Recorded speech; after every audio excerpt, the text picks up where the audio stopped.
Bismillahirrahmanirrahim. Assalamualaikum warahmatullahi wabarakatuh. Sobat-sobatku sekalian, khususnya para pejuang P3K tahap 2 di tahun 2025 ini. Saya ucapkan selamat datang, selamat bergabung dengan saya di channel ini. Semoga kita semua senantiasa diberikan kesehatan dan kekuatan oleh Allah Subhanahu wa Ta'ala. Amin ya Rabbal 'Alamin. Pada video kali ini saya akan mencoba untuk membahas beberapa contoh soal kompetensi teknis untuk jabatan pengelola umum operasional, di mana materi pokok yang akan saya bahas pada video kali ini yaitu terkait dengan materi mengusulkan kebutuhan perlengkapan kebersihan yang diperlukan. Jadi kalau kita merujuk pada surat Menpan RB nomor B5767 tahun 2024, jabatan pengelola umum operasional itu terdiri dari 7 cakupan materi. Yang pertama, mengusulkan kebutuhan perlengkapan kebersihan yang diperlukan. Yang kedua, membersihkan ruangan dan peralatannya. Yang ketiga, menyiapkan ruangan, gedung, lapangan untuk kegiatan-kegiatan kedinasan. Yang keempat itu melakukan perawatan terhadap peralatan, mebel, dan barang-barang yang ada di lingkungan gedung. Yang kelima, menyajikan makanan dan minuman untuk para tamu pimpinan, lembaga, dan pegawai. Yang keenam, menyiapkan pengantaran barang dan dokumen. Dan yang ketujuh, mengirimkan barang dokumen sesuai dengan alamat tujuan.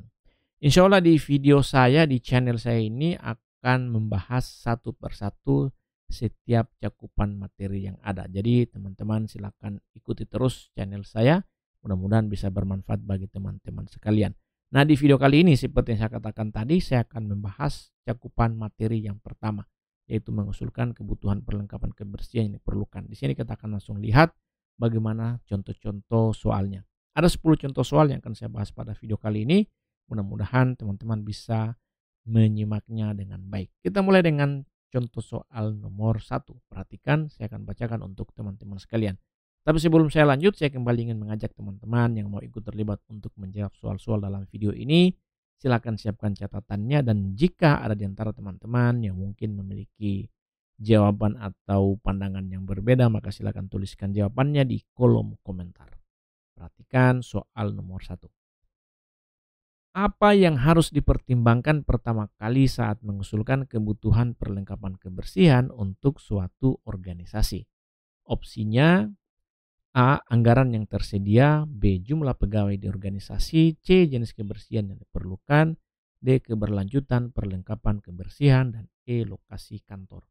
Nah, untuk soal nomor 1 ini langsung saja jawabannya itu adalah C, ya, jenis kebersihan yang diperlukan.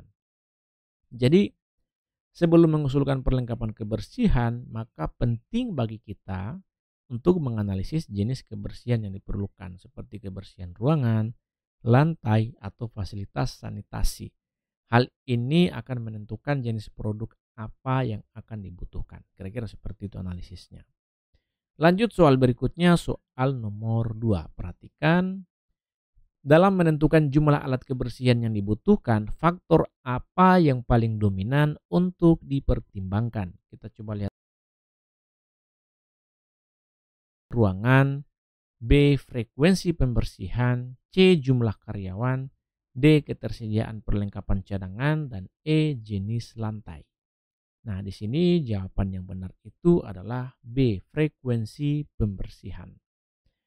Jadi frekuensi pembersihan itu sangat mempengaruhi jumlah perlengkapan kebersihan yang dibutuhkan. Semakin sering suatu area dibersihkan, maka semakin banyak perlengkapan yang diperlukan. Lanjut soal berikutnya, soal nomor 3. Perhatikan, saat mengusulkan pengadaan alat kebersihan, bagaimana cara memastikan bahwa produk yang dipilih ramah lingkungan? Kita coba lihat opsinya. A. Memilih produk dengan kemasan yang menarik, B. Memilih produk yang lebih murah, C. Memilih produk dengan sertifikasi ramah lingkungan, D. Memilih produk yang tahan lama, dan E. Memilih produk yang dapat dibuang setelah sekali pakai. Nah, di sini jawaban yang benar itu adalah C, ya, memilih produk dengan sertifikasi ramah lingkungan.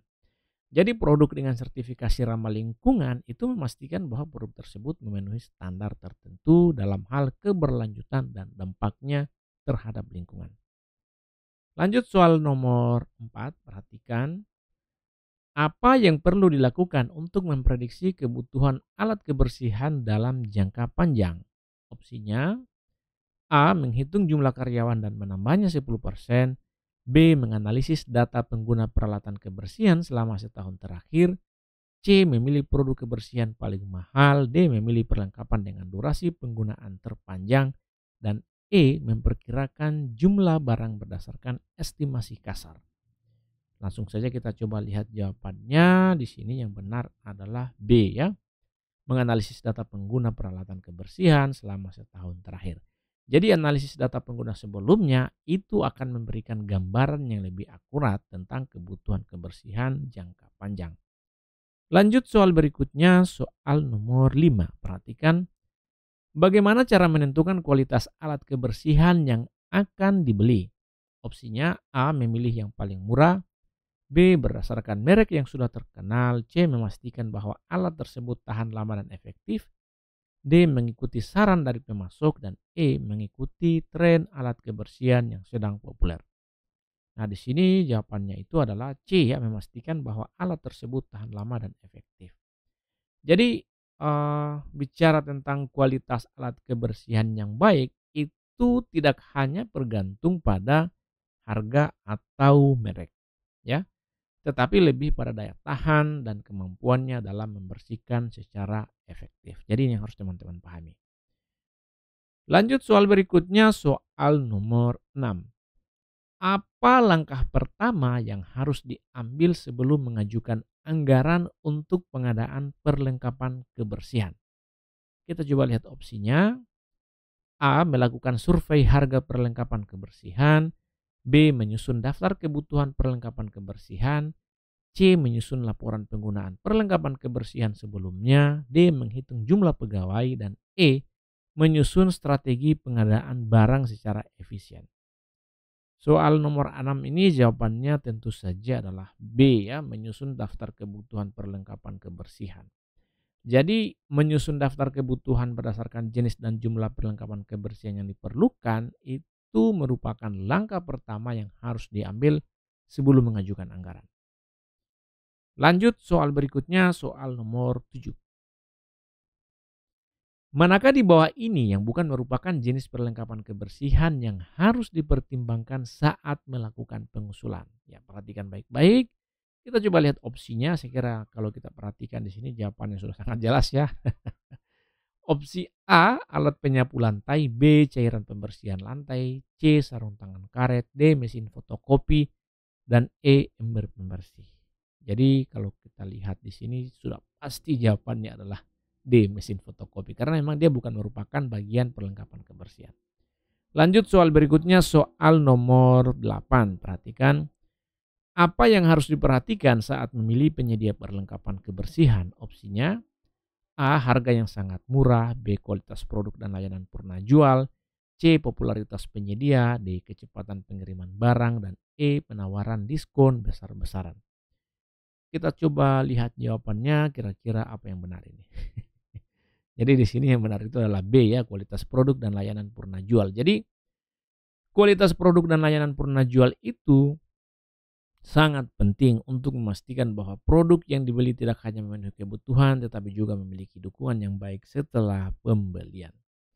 Lanjut soal berikutnya, soal nomor 9. Perhatikan bagaimana cara mengukur keefektifan perlengkapan kebersihan yang sudah dipilih. Opsinya A. Berdasarkan harga yang dibayar. B. Melihat hasil kebersihan pasca penggunaan. C. Berdasarkan rekomendasi pengguna lain. D. Melihat popularitas merek. Dan E. Memastikan bahwa produk memiliki kemasan menarik. Nah, di sini jelas jawabannya adalah B ya, melihat hasil kebersihan pasca penggunaan. Jadi keefektifan perlengkapan kebersihan itu dapat dilihat dari sejauh mana produk tersebut mampu membersihkan area yang dimaksud dengan baik. Lanjut soal berikutnya, soal nomor 10, soal terakhir. Salah satu faktor yang dapat meningkatkan efisiensi pengadaan perlengkapan kebersihan adalah titik-titik. Opsinya A. Membeli semua perlengkapan dari satu vendor. B. Membeli peralatan yang hanya digunakan sekali. C. Memilih perlengkapan yang membutuhkan perawatan intensif. D. Membeli perlengkapan dalam jumlah besar meskipun tidak dibutuhkan. Dan E. Memilih produk dengan kemasan yang sulit didaur ulang. Nah, untuk soal nomor 10 ini jawaban yang benar itu adalah ambil semua perlengkapan dari satu vendor. Nah, membeli dari satu vendor ini memungkinkan kita untuk mendapatkan harga lebih baik dan mengurangi kompleksitas pengelolaan pengadaan. Oke teman-teman sekalian, saya kira itu saja yang bisa saya sampaikan pada video kali ini. Mudah-mudahan bisa bermanfaat. Pada akhirnya, cita-cita yang tinggi itu hanya akan bisa diraih dengan doa dan usaha. Akhir kata saya ingin mengucapkan wabillahi taufiq wal hidayah. Wassalamualaikum warahmatullahi wabarakatuh. Salam dari saya dosen swasta dan terima kasih.